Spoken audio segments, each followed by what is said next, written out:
Okay, in this video, we're covering more vector tools, but instead of the pen tool, we're going to work with the shape tool. And so the first thing I'm going to do is I'm going to just click and drag, just click and hold so you can see the different pre-built-in shapes. I've been asked a lot about the triangle. If you want to make a triangle, you'll have to actually draw it yourself. If you want to draw a perfect triangle and save it in your brushes, you could also do that. But these are the pre-built-in shapes. So I'm going to actually be using the rounded rectangle tool. And what you'll notice is I actually have mine set up into a grid just to help with organization. And all I've done is I've just hit Command semicolon. Just kidding. Command quotation.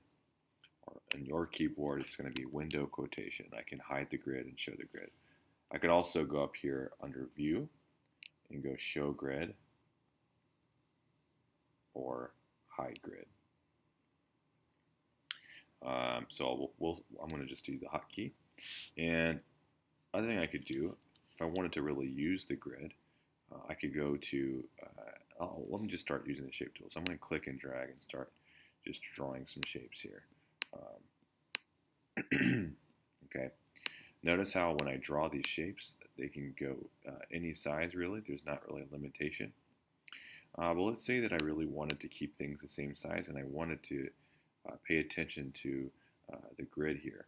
What I could do is go to View and I can hit Snap to Grid, which means all of my drawings, my pen tool, everything I'm using is going to snap to one of the edges on the grid. Here's what it looks like. I'm going to hit Snap to Grid. Now when I draw, you'll notice how every box, my next move can only be snapped to the lines of the grid, which is really nice if you want to keep things the same shape. Maybe you're making a typeface that's kind of geometric and you want things to be the same sizes of shapes. So I'm going to zoom out here and kind of start from the beginning. I'm going to select and just delete all of these. And let's think about Hangul here. So I'm just going to write out the word Han from Hangul with my rounded rectangle tool. Click and drag. Okay, you might want to look at the characters that I gave you as a reference. Let's say I want to duplicate this. I could just hold down Alt and just drag, make another one. I could just rotate. If I wanted to be exact, I could hold down Shift and it would help me do that. Make sure it's perpendicular. Okay. Kind of making this up as I go here. I'll hold Alt and drag another one. Pull this down, make a smaller piece. Oh, it won't let me. Because I am in grid. Might have to work with this a little bit. Okay. There we go.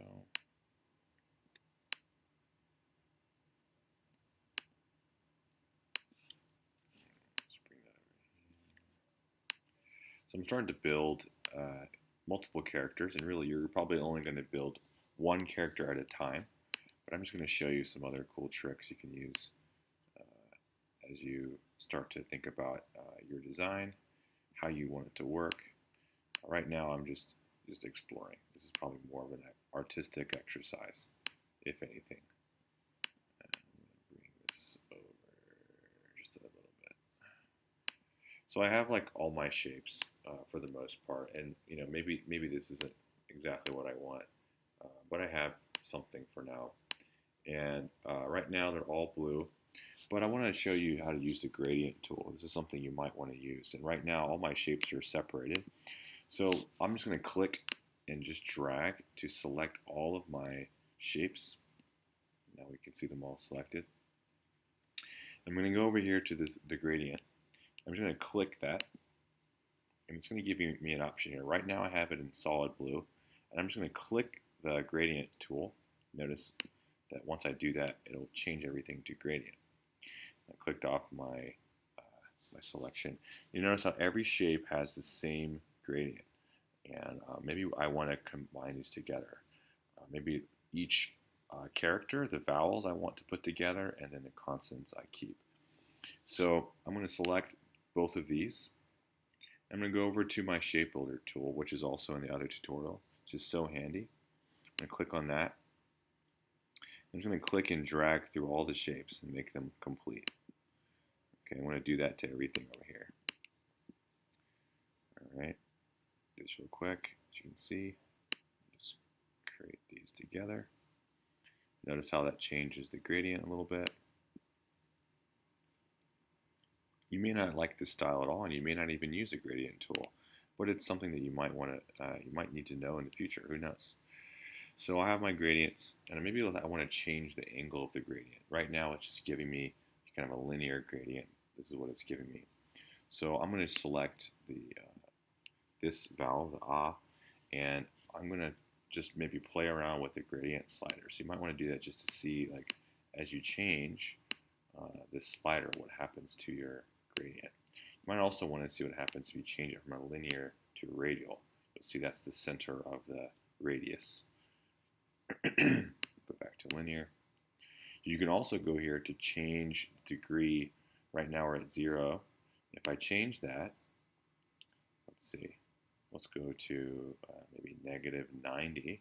That's just going to change the degree. So you think about a circle. Where does this begin? So now I have it coming up, and it might take several times to figure out which angle you want. We'll stick with that. That's interesting. Let's say you don't want black and white. You want multiple colors. Well, what I could do is I'm going to double click on my little paint here. It's going to take me to more color information. But right now it doesn't give me any options other than black. So I'm actually going to have to click over here to swatches. Select any color really, and go back to your color palette. And now you can go back and change it. And I'm in CMYK right now. So let's say I want something like blue. I can just click there and click blue. And I can just kind of play around here, get what I want. Okay, let's say this is what I want right here. I go back over here. Let's say I want to change, I could change the white, or maybe I can add a different color. To add a different color, notice how my arrow has a little plus sign. I'm going to click there. I can click and add as many colors as I want to. And I can change the gradient, how gradual I want things to be. Or I can just go double click on these and actually change the color themselves. So I can get really crazy here. Okay, let's do that. That's probably enough for now, and I can go and adjust these bars here and adjust the gradient depending on what I want to do. I can also move the order of these if I want to change the order. Okay, now we're just getting crazy, but I can move these around and change the order of these. Getting pretty funky. So I have that. Let's say I do that really quick for these. What I've done too is I've just clicked the eyedropper tool and clicked on this because I really don't want to mess around with that anymore. I'm going to click on my other characters, click the eyedropper tool, just see what that does. This is getting pretty crazy. And there you have it. You have your shape tool. You can build all kinds of different shapes. You can add them together. And now you've seen how you use the gradient tool with the shape tool. So you may just use one of those. You may use neither of them, but I think they're good to know of how you can build things without even using the pen tool. And I think for many of you, this will be really helpful information as you kind of pursue your graphic design endeavors. So good luck.